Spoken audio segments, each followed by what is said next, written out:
53. The Dowser.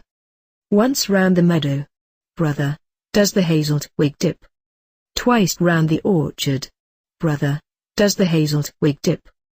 Thrice round the paddock, highly, lowly, wily, holy, dip, dip, dip. Then neighed the horse in the paddock, and lo, its wings. For whoso findeth the spring beneath the earth maketh the treaders of earth to course the heavens.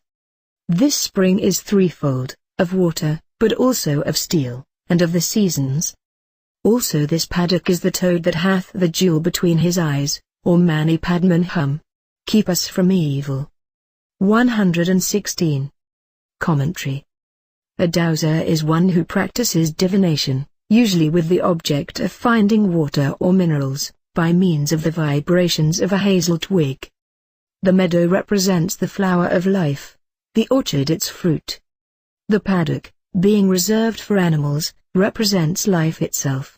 That is to say, the secret spring of life is found in the place of life, with the result that the horse, who represents ordinary animal life, becomes the divine horse Pegasus.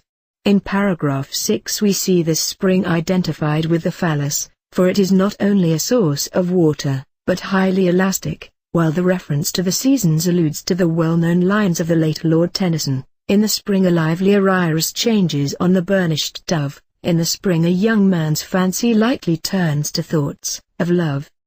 Locksley Hall. In paragraph 7 the place of life, the universe of animal souls, is identified with the toad, which, ugly and venomous, wears yet a precious jewel in his head, Romeo and Juliet, this jewel being the divine spark in man, and indeed in all that lives and moves and has its being.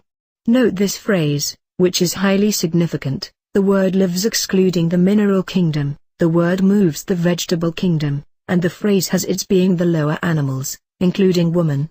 This toad and jewel are further identified with the lotus and jewel of the well-known Buddhist phrase, and this seems to suggest that this toad is the yoni. The suggestion is further strengthened by the concluding phrase in brackets, keep us from evil, since, although it is the place of life, the means of grace, it may be ruinous.